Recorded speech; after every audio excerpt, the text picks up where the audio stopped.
Welcome, everyone. We'll get started in just a moment. We want to give some time for people to come through our virtual door.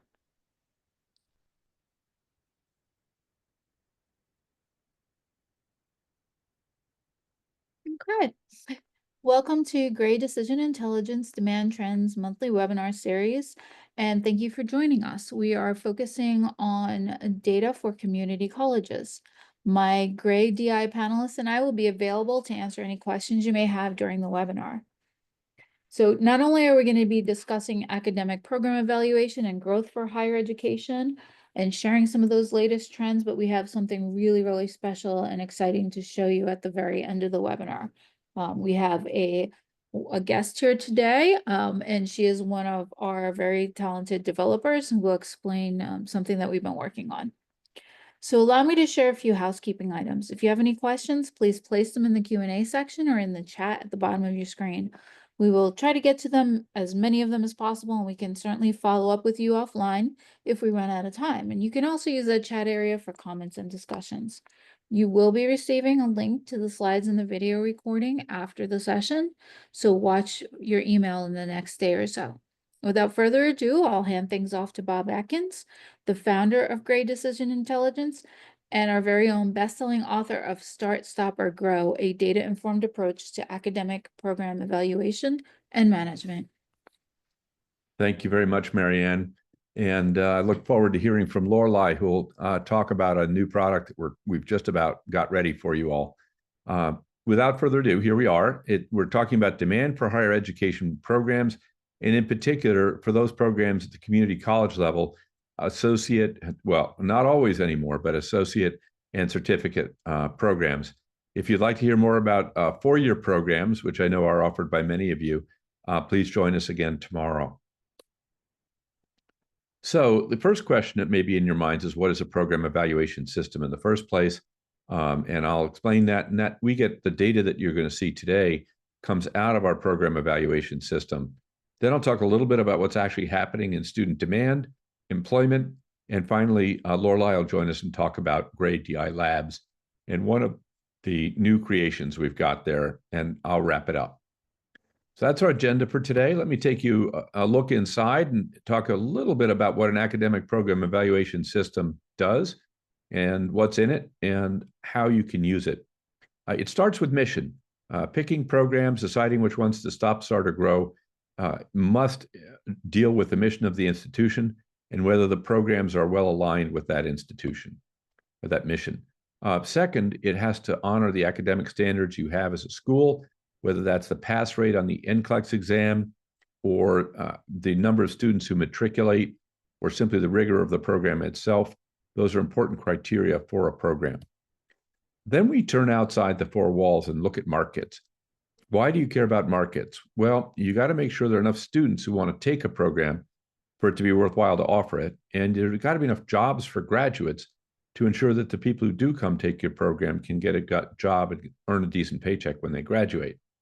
In addition, you got to check for competition to make sure that what you want to offer isn't facing an insurmountable wall of competition, which, by the way, is not normally the case.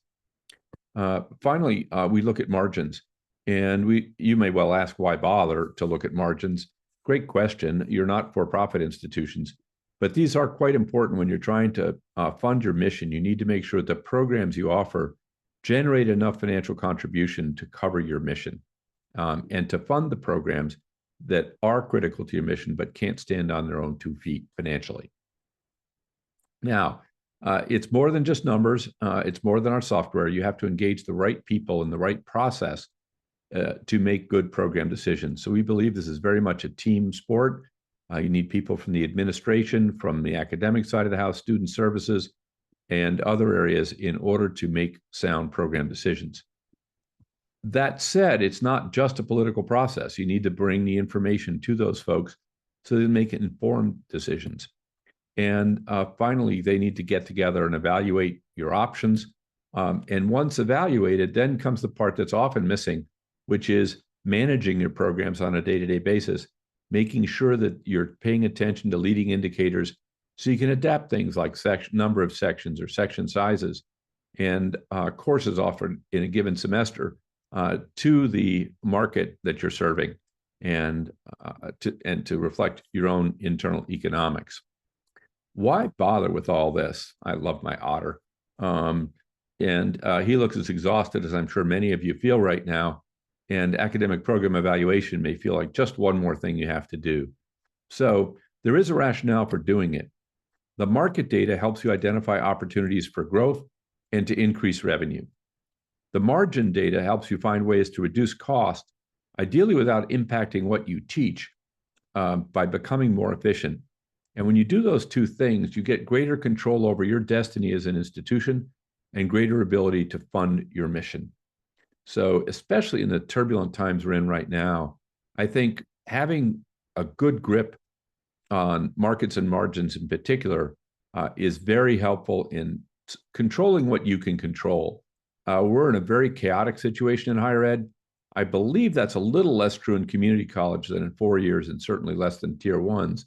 But nonetheless, it's a very uncertain environment, and you have to manage what you can control. And I believe good program evaluation will help you identify opportunities for growth and opportunities to become more efficient. And that combination enables you to be more independent financially. Very, very important thing in today's world. Now let's turn to student demand and what's going on there. First thing, we track Google search volume. And let me help you read these charts. The black or very, very dark blue lines on these charts are 2023 data. The medium blue is 2024, and the light blue is 2025. And what we're hoping for in a chart like this is just what we see was a steady upward trend from left to right. So the Google search volume for higher ed has been growing, and enrollment's been growing along with it. And we'll see more about that in just a moment. This last month, Google search volumes are up 12%. You can see that continues growth that's occurred month over month for the last year. So very promising uptick in Google search volumes for academic programs. Just a quick note, we can't subdivide this by associates programs versus bachelor's and others. So this is overall search volume. We've got some good news. You'll notice my colors seem to be reversed here, but what it is this minus 3% reflects the cost per click. So when cost goes down, that's actually a good thing. So that's why you see a negative with a green background. So, you know, this number has been really flat-ish for a while. Nice to see a decline, a little bit less expensive to recruit students on Google. Now, don't look at this and say, well, it only costs $14 to recruit a student. That is not even approximately the case. For every click, about 1 in 100 of those, or maybe even less, turns into an actual student. So that $14 very quickly turns into $1,400 when you adjust for the number of clicks required to get one student. So this little 3.6% is actually a very large number when you think of it that way, more like $3,000 or $4,000 shift in cost. In February, searches for ultrasound techs led the charge. They were up 260,000, 261,000. And you can see that healthcare actually dominates this list in terms of search volumes. 7 of the top 10 programs are healthcare programs. The first is sonographer, second, licensed practical nurse, or sometimes called licensed vocational nurse, third, nursing patient assistant.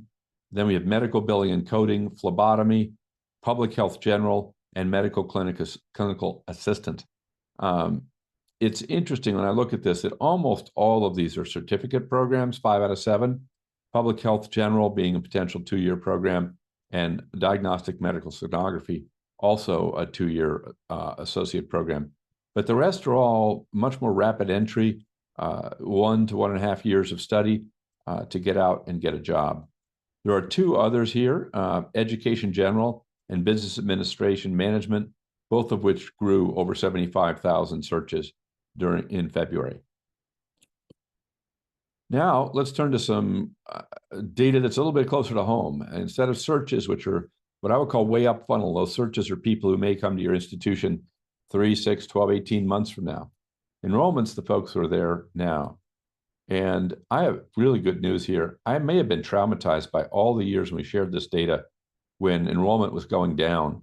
But in the community college space right now, we're seeing an increase in enrollment, and that's been persisting over the last 3 years. New enrollment in certificate programs up 4% this year. This is fall-to-fall comparisons. It was up 6% last year, 6% the year before, after some pretty drastic declines, particularly here we've got COVID, but it had been declining for a number of years before that as well. Similarly, at the associate level, we had a fairly steady and then quite rapid drop-off during COVID, and that's been reversing itself, up 3% 3 years in a row now. So very good news in terms of enrollment growth, a steady rebound, and one of my pet peeves, a direct competition of the concept of a demographic cliff. We have tried to replicate the demographic cliff data, can't do it. It is not a very accurate indicator of the change in the number of people enrolled in college.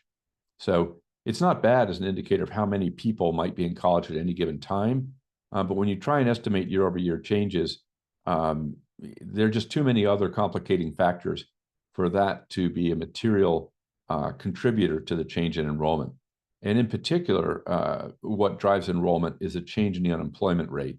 As the unemployment rate rises, more people are out of work, more people go back to school.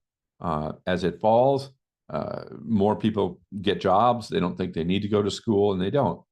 So keep an eye on that as we move forward in the economy.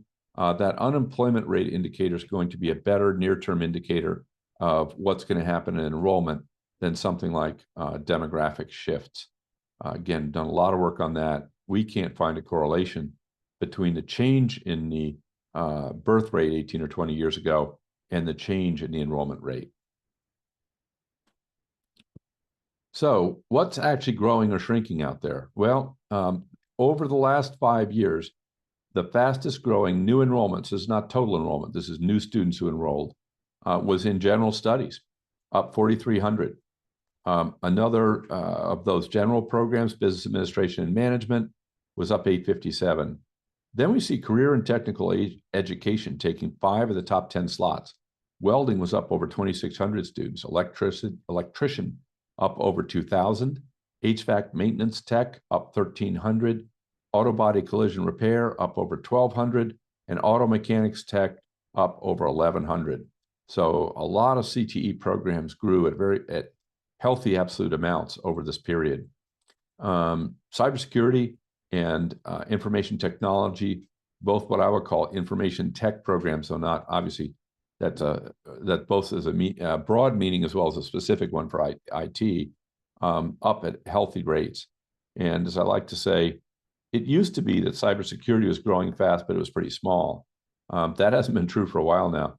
Cybersecurity continues to grow, and it's a very large program. So this is very material, and I'm sure many of you know that and have those programs. Finally, we have one health program that makes this list, medical health management and clinical assistant, up 709 enrollments over this 5-year period. Now, remember, for at least 2 years, this 5-year period, we were in decline, and during COVID, in sharp decline. So none of these numbers, when you think of the absolute number of students who enroll in community colleges, is particularly high, but they are the largest numbers of all programs that we keep track of. At the associate level, the winner was Allied Health, up 9,300 students. RadTech up 3,000, diagnostical medical sonography up 2,600. And then I found this really interesting. Science and humanities programs, what we used to call liberal arts, but I've stopped calling it that because it's like painting a target on the forehead of these programs. I would prefer to call it science and humanities, so all those who want to complain have to be against either science or humanity. And here we see these things that people told us were in decline and they were useless and so forth. Anthropology up 1,800, visual and performing arts up 1,000. My personal favorite is a history major, history up 965, economics up 741, natural science up 721 in new enrollments at the associate level. So I don't think the science and humanities are quite dead yet. And as you know, I'll keep rooting for them. And if any of you need data to demonstrate the value of these degrees, please get in touch. We'll touch on this with psychology today, but all of these programs, almost all of them, lead to very strong employment outcomes for graduates. The good wages, lots of jobs. That is not what you'll hear in most places, and I'll explain what the error is in the methodology for accounting that leads to those conclusions. There is indeed a future for people who study science and humanities, even history. So now let's take a look at the cutting edge. We do this because Coursera and Udemy, two of the large, what's called massively open online course providers, MOOCs, are a good indicator of where the cutting edge is and what people want to take. Think of it as you might have Google, then after that you have Coursera, a little more solid statement of interest.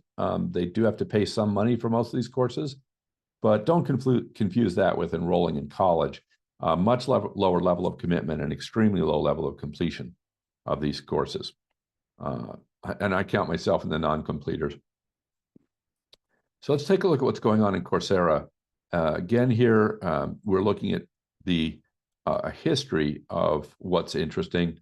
This is the total number of learners since inception of Coursera by course. So first astonishing number is they've had 144 million learners that have joined their platform, come and gone in most cases, since they started in 2012. Just an astonishingly large number. Again, it can't be equated with the number of people who go to college, much different level of commitment and duration. Among their courses, the Science of Wellbeing actually has the highest total enrollment over the history of Coursera, up almost 5 million. So very, very large program, not a technical program, but about helping people learn to be happy, essentially. Learning how to learn, almost 4 million attendees. I'm going to jump down and talk about psychology, almost 2 million. First Step Korean, 1.6 million. Successful negotiation strategies, another 1.6 million. And finally, COVID-19 contact tracing, 1.4 million. I'm happy to report that number hasn't changed much recently. I hope it doesn't. Not a hot topic anymore, but over the life since 2012 of Coursera, that had its peak and it was dramatic when it occurred. We also have the more bread and butter programs for MOOCs, which tend to be technology programs. We have 4 of those that made the list. Foundations, Data Everywhere, Technical Support Fundamentals, both of those with, one with about 2 million, one just over 3 million people who've attended.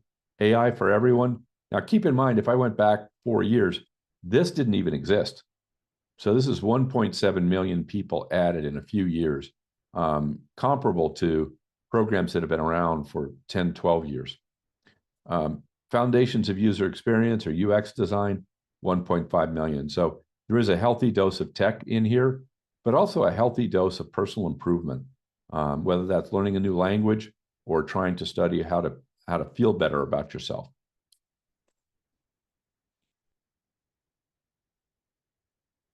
Okay, what's going on? Now, within Coursera, they're kind enough to tell us what skills are taught in each course. And we unpack that for you to help you understand what skills are in demand out there. This is by students, though, not by employers. And the number one thing students want to learn about is data analysis. And this data is cumulative through February 2025. Python programming is number 2. Data visualization, number 3. All of those have 7 million or more students who've signed up. Data science is up there, very similar to data analysis. And SQL, one of the primary tools in data analysis, also makes our top 10. Both of those have approximately 5 million people who've signed up for the course. Then this really shows the interest in personal development. We have 5 courses or skills that more than 5 million of people have signed up for 4 to be precise. Meditation, happiness, gratitude, communication, all with over 5 million people who've signed up for those courses. And finally, a related course, Savoring, getting up close to 5 million as well. So people are very concerned with how to turn around what is often a fairly negative mental state. So these are popular offerings. For all of you, probably relatively easy to stand up something that teaches these kinds of skills. Now let's shift gears and away from what students want to talk about what employers are looking for. First thing we got to do here is begin to break down the preconceptions people have about the relationship between a program and work occupations. There isn't a very tight relationship, but in the data that most people look at, primarily built off the National Center for Education Statistics Crosswalk, there is implicitly a very tight relationship between academic programs and jobs. So for example, we'll look at psychology here. There's some 6 occupations that the economists think you can go into with a psychology degree.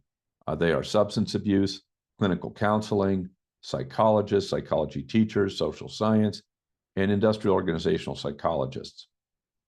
So keep that number in mind. 6. Maybe, what do we got? No, 6 programs. That's it. Excuse me, 6 occupations. So, and by the way, across all of them, we've got less than 7,000 jobs. By the way, that's a lot less than our psych grads every year. Now, what if you actually looked at data to decide what occupations were available to psychology grads? And you might well say, well, where would you get that data? Well, it turns out that the federal government in the US Census collects data in what's called the long form of the census, or the American Community Survey, data on what people really do. In addition, Gray has some 30 million graduates we keep track of, and we can track what their undergraduate major was and what jobs they've held since graduation. So we looked at both those sources to develop what's called a crosswalk between programs and jobs. And lo and behold, when you look at psychology, there are 55,000 graduates, and they go into 762 occupations, not 6. So if you're using labor market data tools, be super careful when they try and explain to you the relationship between a program and jobs. There's several errors they may be making in that process that we correct for. And glad to walk you through the details of that some other time, but they're very substantial errors. In this case, as you can see, we had 6 occupations with a direct prep crosswalk, 762 occupations in reality. That means that the data most people use is off by a ratio of 100 to 1. That is not a small error. In our business, if you're off by 5%, you're doing really well, but you can do better than 100 to 1. Also notice that none of the direct prep occupations we talked about a moment ago are in the actual top 10 occupations that psychology graduates go into. So what do they do? Well, a lot of them go into management. You can see general and operations managers, managers, other, project management specialists, chief executives, sales managers, and architectural and engineering managers. So 6 of the top 10 occupations for psych majors are managers. Not really surprising when you think of, the people and what they graduated in. Understanding folks, having a good perspective on human psychology, actually a pretty handy thing to have if you're going to be a manager. There are a number of other professions they go into: executive administrative assistants, customer service reps, sales reps, and human resources specialists. Now, one of the things I want to point out, when you broaden out the number of occupations, you do pick up some things where you might raise an eye and say, executive administrative assistants, is that really a college level job? That's a good question. And customer service rep, is that really a college level job? Or, you could go through this, and if we went a little further down, I'm sure we'd find barista. And the answer is, it may be for executive administrative assistants, but there are definitely jobs in this 762 that are not, don't require a college degree.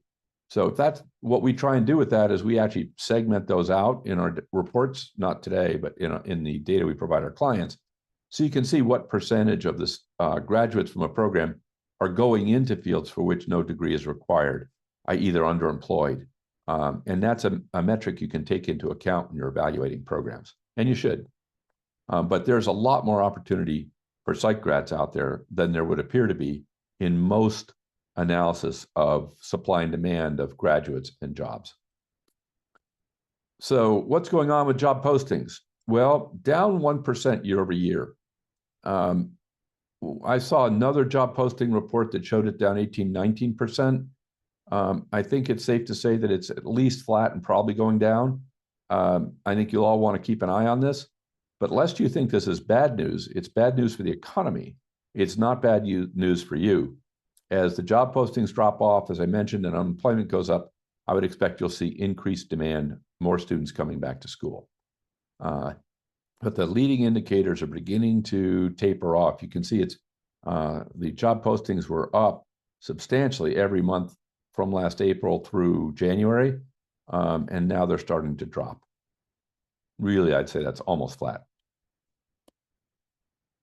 What had the highest volume? Nursing often leads this list, if not every time. It has the #1 rank in terms of number of job postings out there. Health took 4 of our top 10 slots. And we've got nursing assistants, home and personal health care aides, licensed practical and vocational nurses, taking all of which have over 20,000 job postings across the United States. A couple of sales-related jobs, retail and customer service reps, make the list, and then an amalgam of others. General and operations managers up 36,000 job postings, computer user support with 25,000, administrative assistants with some 20,000, and tractor trailer drivers 19,000. I must say I got this one wrong. I thought we have automated driving by now, for at least for trucks. Looks as though a combination of technical issues and regulatory issues is going to keep demand for truck drivers heavy for years to come. How many years? Debatable, but certainly not in the next couple. Are we going to see any decline there? Also, a pretty good program for community college. You may have the impression that this is very expensive to start up, that you need to go out and buy a bunch of trucks. That's actually not true. You can set up a tractor trailer truck driving program in any open parking lot and rent your trucks from Ryder. So, it's a pretty easy program to stand up if you choose to do it. And it is one of those very short programs that can take people who are unemployed and get them back earning a living relatively quickly. We look at job postings, and now we look at the certificate and associate level jobs. Here we see tractor trailer again, and a number of health programs, registered nursing, licensed practical nursing, rad tech, medical assistants, and nursing assistants. 2 more information technology oriented programs at this level, software developers for applications, computer user support specialists, and network and computer systems administrators, all making our top 10 in terms of fastest growth in job postings over the period. Which skills are people looking for? Well, nursing wins this one in a walkaway. Almost twice as many job postings that require nursing skills as any other program. It has 132,000, 133,000 really job postings where nursing is a required skill. Healthcare takes 4 of our top slots. Behavioral health, rehab, and nursing care, all in the top 10. Then we have what I would call just a bunch of others. Microsoft Office. I'll put in a plug for this. All your graduates need to know Office before graduation. They need to be able to use the tools. They don't necessarily have to be advanced users, but they need to be comfortable opening up Word and Excel and PowerPoint and doing basic work in there. Almost every job requires it. Marketing, 53,000. Registration, construction, some 45,000 job postings. Billing skills, 36,000. Project management skills, 34,000. So some pretty heavy skill requests in here, dominated by healthcare. Now, let me turn over the mic, and I'm going to give Lorelei a chance to show you some stuff coming out of Gray Labs. And there's going to be a lot of interesting work coming out of the labs shortly. Lorelei is doing some of it, as well as others, to create some new AI products. But today, what she's going to share with you is the report we can now create about a program. All right. Thank you, Bob. Yeah, thank you for joining us today. We understand that in a dynamic landscape of higher education, strategic planning and program development are crucial for institutional success. So today we're here to introduce a new tool designed to support these efforts, the PES Markets Program Report. So let me just open the dashboard, so you have something to look at.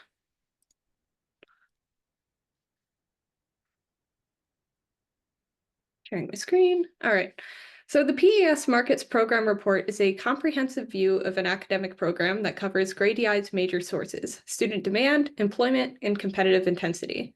So we're taking all these data from these major sources and putting them into one document for you, a document that you can define the parameters of with selections and then have it emailed to you within a matter of minutes. So in order to get to this dashboard, actually, I can show you. If you go to your HUD, there will be a reports item on the left-hand bar, and you can go to PES Markets Program Report. And you click that, and you'll get here. So let's begin with the dashboard. This interface is designed to help you define the parameters for your analysis, and you have 3 categories of selections to make. The first is a program or a SIP, and then you select a market and an award level. So I'm just going to select cinematography today. And now one thing you'll notice is that there is a custom markets box right here. Depending on your institution and the custom markets that you have configured for your institution, those will populate in this box. So I'm not an institution, so I don't have any custom markets. And otherwise, you can just select the state. I'm going to leave it blank right now, which means I'm going to go for a national market. Next, you can select an award level. I'll just choose bachelor's today. And that's really it. The only step left you have to do is click this email button. So I'm going to actually erase this really quick. I'm going to click this email button and it should reach my inbox within about 5 minutes or so. And if you want to send it to other people, you can actually add it to this optional box right here. So I would just type in their email addresses right here and then use a comma and a space to separate it. And then you can type more email addresses if you want. So there we have it. That is the dashboard for how you use the program report. Now, what does it actually look like? Before we go too much further, any questions so far, folks?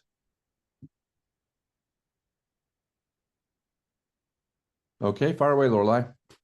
All right, so the program report begins with a few introductory slides. You got your title page, you have your selections, you have your contents, and then you get into the AI report.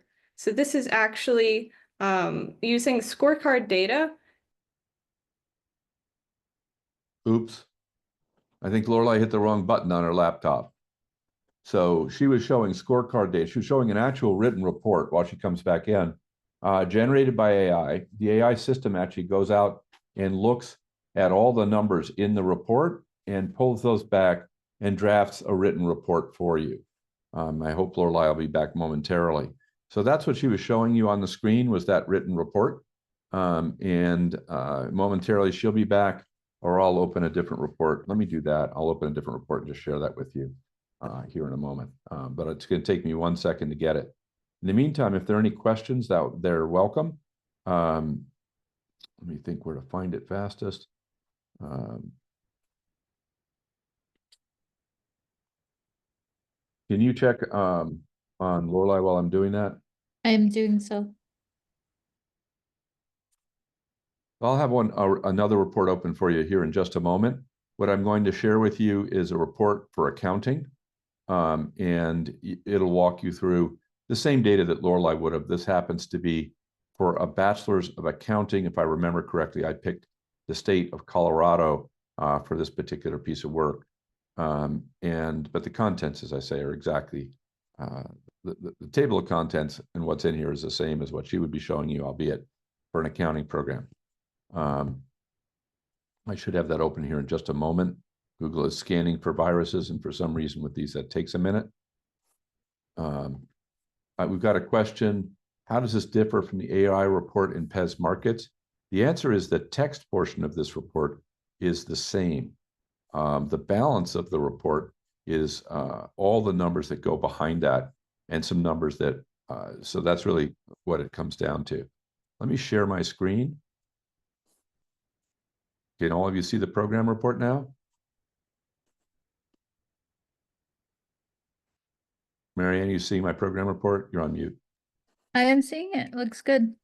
Terrific. So Lorelei was about here. We'd gone past our filters. I picked accounting, Colorado, bachelor's level.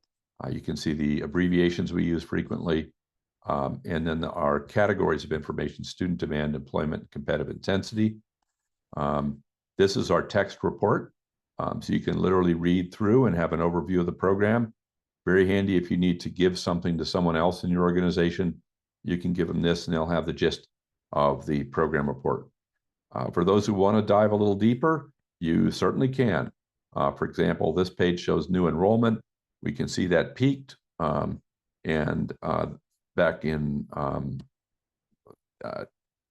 2024. Let me just get this right. Spring 2024 would be over. So it peaked a few years ago. I apologize. I did not prep for doing this particular part of it. We can see fall enrollment dipped and then is coming back now for this particular program, up 100 over the prior year, which is very nice. I can look at completions and see the trends in completions broken down between on-ground and online. You can see online's flattish. On ground here has been steadily declining for this particular program. And that's through 2023. Google search trends we keep track of as well. You can see that this year up substantially, just as I just shared with you, but true for this program in particular. International demand, something almost no one else keeps track of. Very important, likely to be a problem going forward, but again, slightly upwards, been very helpful to many of our clients in offsetting domestic enrollment declines. We can show that by country. And then let's shift to employment. On the employment side, job postings have been going up. You can see the report captures that. We're up 27% in job postings associated with accounting.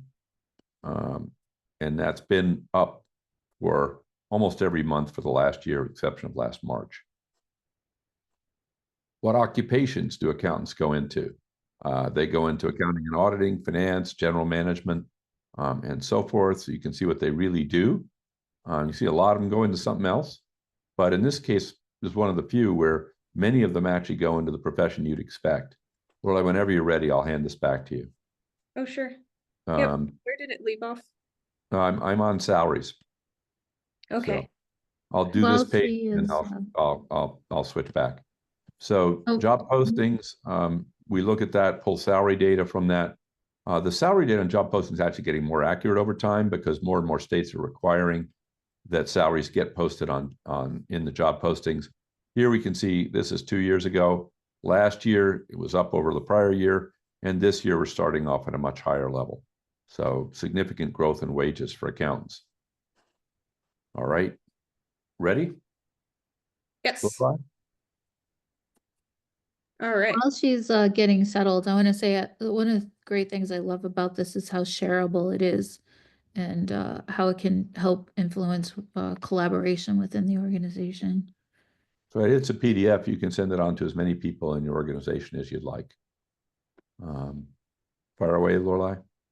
All right, so now on to weighted salaries. We can see that marketing managers were among the top postings for TDM and actually had the highest salary. So again, we can see that managerial skills might be really important for your cinematography students.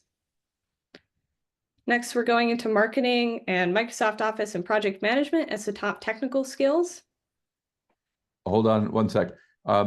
As you recall, Lorelei started out talking about cinematography.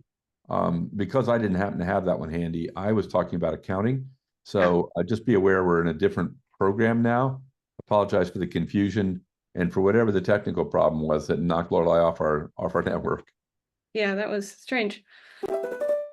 Back to the skills, yes, for cinematography, you can see that management, leadership, and customer service are among the top skills. So again, you can use this page. It's valuable for your institution to be able to see what kinds of skills actually align with your graduates to get them jobs. So one thing that might not have been clear initially is that management skills are actually really important for cinematography students. Lorelai, is it possible for you to enlarge the screen a little bit? It's a little difficult for us to view. Thank you. So moving down, I'm going to go through these pages pretty quickly. These are just some volume and growth tables for industries, employers, and job titles. So the key part there is you can actually see which industries are going to attract these graduates or seek them out, which job titles they're likely to get, and which specific employers are hiring for these graduates. Moving on to requested degree levels, these actually show what degree level is advertised by the job posting for the occupations these graduates are going into. So you can see that the majority of the job postings were advertising at the bachelor's level, followed by undergraduate certificate, and then the master's level. And again, you can see that associate and below, as well as bachelor's and above, job postings were overall up in trend, up 12.4% for bachelor's and above, and up 3.2% for associate and below. Now getting into BLS wages, you can see that there's an upward trend in wages for BLS data, 2023 being $88,756 as the median wage, which is up 5.5% from last year. And then if we get into BLS employment, you can see that BLS employment is also up over the last year from 2023 to 2022 at 4.2% increase at 28,152. Finally, if we get into, excuse my cat, sorry. Finally, if we get into competitive intensity, we can see that the institutions by sector are split out here. We can see that the majority of the institutions are private for nonprofit, not-for-profit bachelors, followed by 47 at public and bachelors and above, which is a total of 162 institutions across all of the sectors for 2023.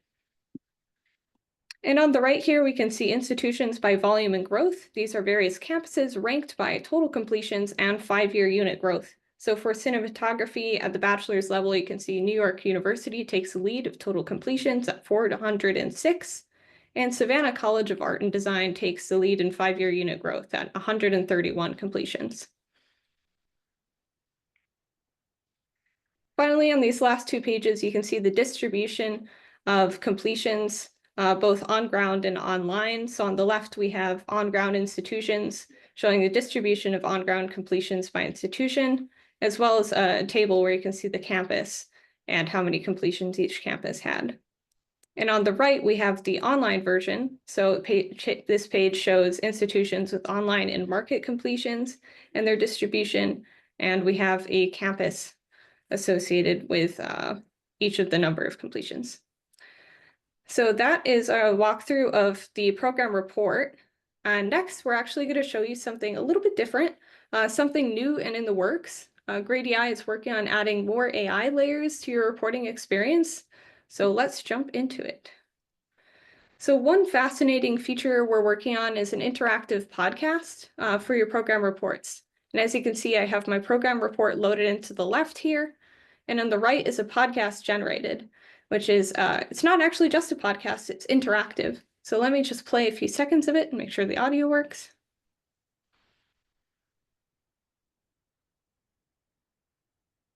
Might have to refresh the page.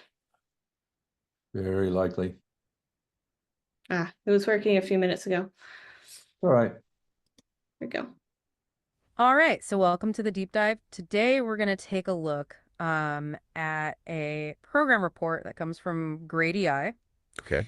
And, we're going to be focusing in particular on cinematography and film video production programs. And so, what we're going to do is we're going to... So now I'm going to interrupt it and actually ask it a question so you can demonstrate that it's actually an interactive podcast. Take a look at this report. Oh, hey, welcome. What's up? What can you tell me about job posting trends? And it's going to take a minute. Unlike all of us, That's a great question. The report actually has some interesting things to say about job posting trends in this field. Absolutely. It's a key area to understand the employment landscape. So in January of 2025, there were 310 job openings listed. Okay. Now, if we look at the bigger picture over the last 12 months, there were a total of 4,222 job postings. That gives us a better sense of the overall volume. And while that January number is a small increase compared to the previous year, the total volume still seems relatively low. It suggests that the job market.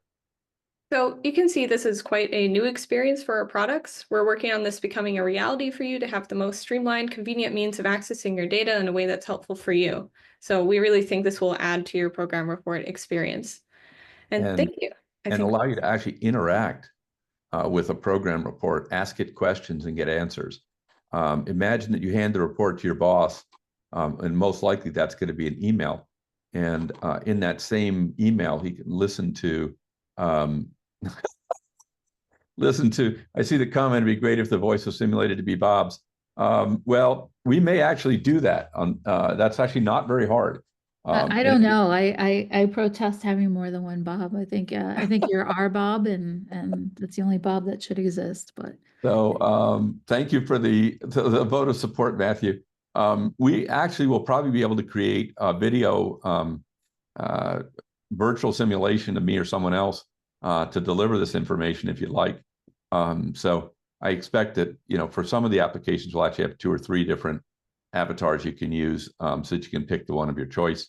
It can be video. It actually could give you a text report as you saw and give you an audio report if that's more convenient. But now you can actually get a program report on your drive to work. So, Laurel, I hate to steal your thunder, but no, never mind. I'd love to steal your thunder. So that's where we are. I think there are many, many more ways we're going to be able to experience data in the future. This is one of them. We have another capability coming up where all the data in our economic system will be accessible through what I call the Ask Me interface. You just ask it a question and it'll give you the correct answer about any dimension of the economics of your academic programs.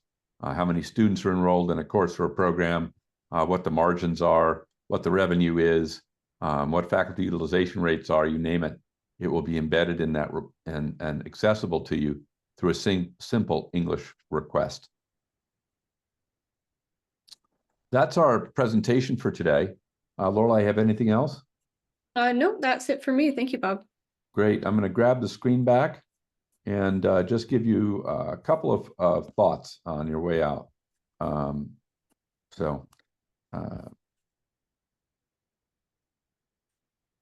Where's my summary page? There we go. So first of all, what do we hear today? Google searches for academic programs rose 12%. Very nice. Ultrasound searches grew by almost 261,000, and our cost per click went down. So 3 very positive things in the Google data that suggest that the outlook as we go forward for higher ed is actually, thank God, despite all the stuff going on in the world around us, the outlook's actually pretty good for enrollment. In fact, enrollment increased by 4% at the certificate level and 3% at the associate level. For the last 5 years among certificate programs, general studies is the fastest growing program. Undoubtedly, many of those folks will go on to college and major in something more specific, but that general platform seems to be very attractive. Among associate programs, allied health enrollment grew the most. Associate in psychology grads go into 762 occupations, not 6. Most are not directly related to their major. You'll recall most are actually in management. And the pay for those folks is good. In February, registered nurses had the highest volume of job postings. That's been true off and on for the last 5 years. And then our heavy tractor trailer truck drivers grew the most year over year, adding almost 9,600 job postings. So automation hasn't hit truck driving yet. There's a high demand for skills in healthcare overall, and in particular, make sure your folks are learning to use Microsoft Office effectively. Now, what's going on next at Gray? We're going to be offering a webinar on the foundations of academic program evaluation on the 4th. I'm sorry, let me bring us up to date. Let's see. Today, we're going to have a program tomorrow on managing and sustaining program evaluation. And, oh man, I'm really bad on my calendar. I apologize, folks. April 1st is our next webinar, Embracing Innovation, the Future of Program Evaluation. That's one of our master classes, and I hope you'll all be able to join and see what we envision for the future. And with Butler, we'll be out on April 17th doing a case study on how to use data to drive innovation in higher education. Thank you all for joining us. Look forward to speaking with you again soon on one of our webinars. And feel free to reach out if there are any questions.